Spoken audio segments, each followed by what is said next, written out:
Welcome to Sikhcast, brought to you by Sikh Research Institute, illuminating every path.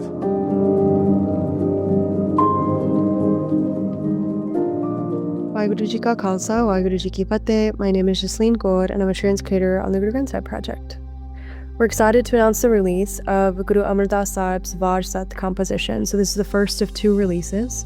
This composition is set in the rag or musical mode of Bilaval, which you might remember is a rag or musical mode of auspiciousness, happiness, accomplishment, and determination. In the compositions that tend to be revealed under this rag in the Guru Granth Sahib, there is usually a description of the distinct joy and happiness that one experiences when they experience union with a God, with the One. The title of this composition, Var Sat, refers to the structure and form, and the fact that this is a folk genre based on the 7 days of the week. So in this composition, Guru Amar Das Sahib uses that calendar week to challenge sort of widespread cultural understandings that certain days of the week are more auspicious than others, and instead uses that week to describe what we can do, what we can practice, what sort of habits we can make regardless of the day of the week. So this is a 10-stanza composition. I thought I would just take you through the Mahala line in the first stanza and talk about some things that have stuck out to me. So in the Mahala line, Guru Amar Das Sahib says, Hirday japani japo guntasa, har agam agochar aprampar swami, jan pag lag tyavo hoye dasan dasa raho. So this is a longer Mahala line, but the literal meaning is, recite the Creator, the treasure of virtues within the heart. This alone is the rosary. The Creator, Hud, the Master, the Owner, is unreachable, imperceivable, boundless. Having fallen at the feet of the servants, the devotees of the Creator, having become a devotee of the devotees, meditate upon the Creator. Pause, reflect. So there's a couple things that are very beautiful about this to me. The image of the rosary, I always find myself very moved by, of this turning of the beads. And the thing is, the imagery of a rosary is very common across many religious traditions, even if we call it by different names, as sort of religious paraphernalia used to practice remembrance or recite the name of the One or to pray. But these are also often seen as physical markers of auspiciousness or piety or accomplishment. And the Guru says here that the recitation of the virtues of Ekon God itself acts as the rosary. So we're being asked to actually engage ourselves in that kind of effort, to recite the virtues of the One internally and practice this, to cultivate a kind of true auspiciousness within ourselves. And the thing that's really beautiful about this to me too is that it's so simple, because we all have particular ideas about how to do different things, especially in the sort of in the domain of religious practice or spiritual practice. We have ideas about how to do recitation, how to do chanting, how to do meditation, but things are just completely simplified here. This internal rosary that the Guru is talking about is not rote, it's not a physical act, it's not a mechanical act. We're pointed to the One as the treasure of virtues and invited to think deeply about whether we're actually treasuring those virtues within ourselves. And then the two things that also have really stuck out to me as I've been thinking about this shabad, or this Mahala line within this larger composition, is that Guru Amar Das Sahib invokes two names of the divine that I think are so beautiful next to each other. So the two names are Hud and Swami. You've heard me talk about Hud 1,000 times, but Hud can be understood as the one light or the all-pervasive one, and Swami can be understood as the owner. And both are invoked along with the adjectives of the unreachable, the imperceivable, the boundless, all in reference to God.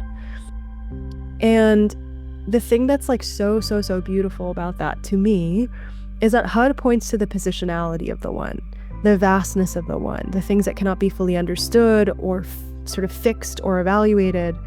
And Swami points to an intimate relationship between the being and the one as the beloved owner of all, between the lover and the beloved, who we've kind of we've surrendered to as our owner.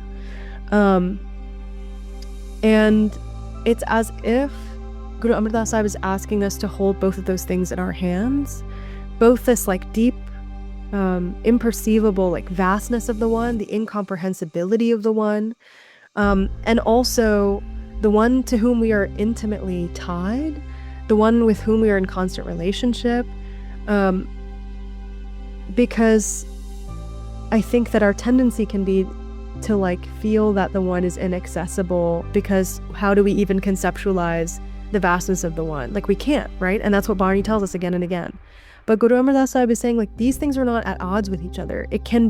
Both things are true and can be true, that like the one is both way too vast for our brains to even understand, and also so present within us and so deeply and intimately tied to each of us, so deeply and intimately in relationship with each of us. And I think that's such a beautiful thing.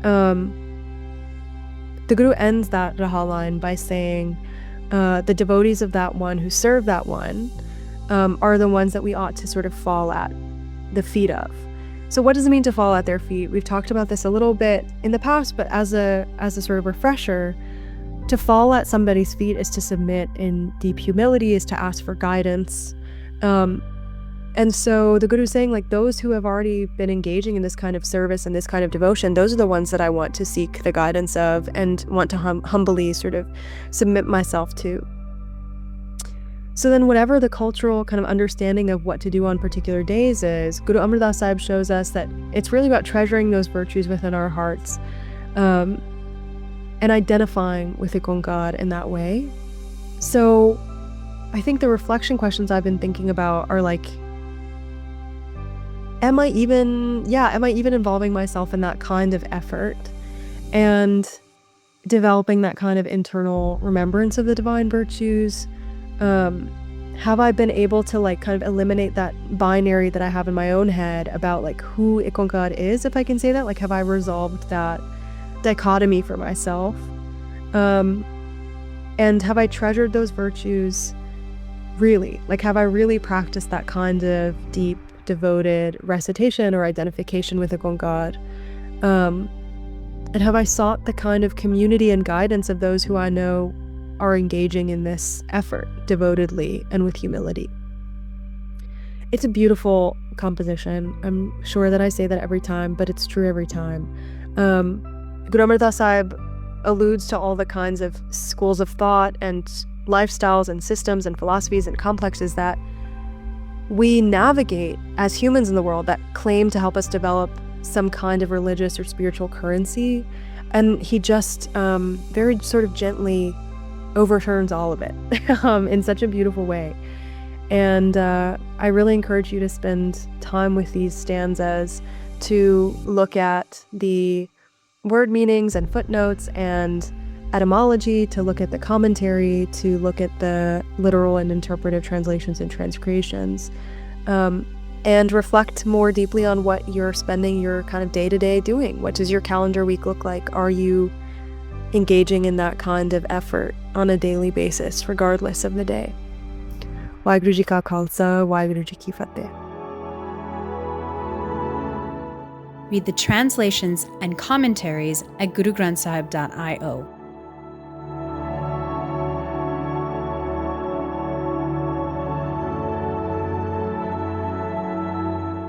You were listening to Sikhcast by Sikh Research Institute, illuminating every path.